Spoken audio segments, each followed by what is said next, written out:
the header on this comment right here is, why does the church demand celibacy? Because I talked about this several times. And so this person here says, so why didn't Jesus get married, or Paul, or the other apostles? Was Jesus wrong? This is where the Catholics gets this from, Jesus himself. Okay, look, we gotta stop with this, okay? If you're gonna post stuff on my feed, please do your homework. There's nothing more insulting than I've got probably a couple hundred people who are really well taught, and I don't mind people saying something that's, you know, like a question in ignorance, but this is a statement in ignorance. Peter, we know, was married, and Paul could not have been a member of the Sanhedrin without being married. There were requirements for some of these things, and you might say, well, Paul says somewhere, be as I am. Most honest scholars believe that Paul basically left his wife behind at the moment that he converted. There's no way that you could make this make sense. But to say that Jesus himself demanded celibacy, I'm sorry, but whoever has this mind needs to understand something. Yes, there's a passage in the Bible that says it is better for someone to have their own than be looking at someone else's. You know what I'm talking about? But yes, is there one place in the Bible where it says, you know, it's preferred? And there's a reason why that's stated there. Because if you think about it, there are good reasons, even in biblical examples, where usually it would be the wife distracting the husband. All you got to do is take just a little snippet out of the book of Job. Job's wife, even though this is pre-Christ, Job's wife says to Job, why don't you curse God and die? Now, with a spouse like that, who needs enemies, right? But my point is this. There is everything to support marriage amongst all believers.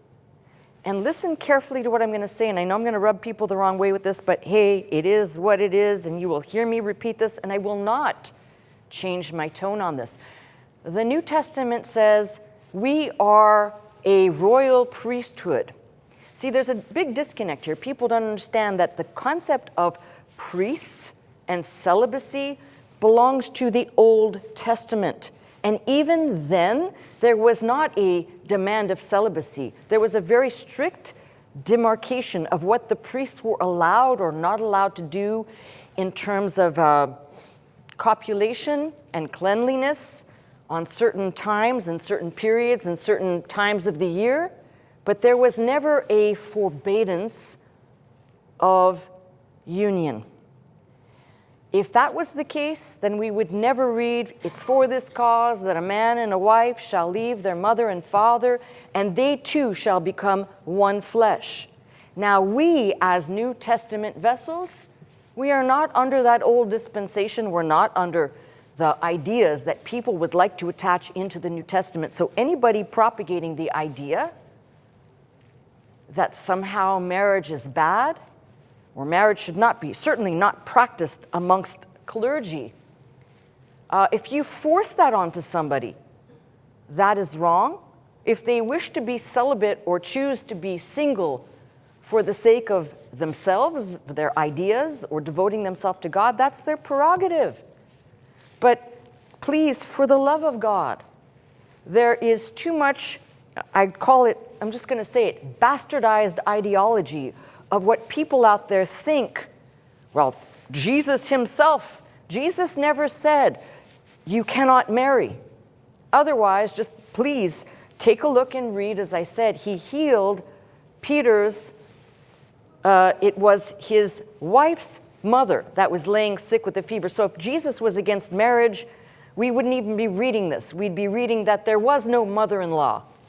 So enough of that. I'm sorry, but, you know, again, I just find it hard to understand if you're listening to me teach, if you're actually listening. I don't know where this stuff comes from, but it's not coming from my teaching.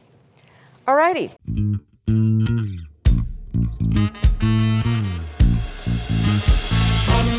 this house, magnify the Lord, lift up holy hands, our hearts in one accord, worship and bow down before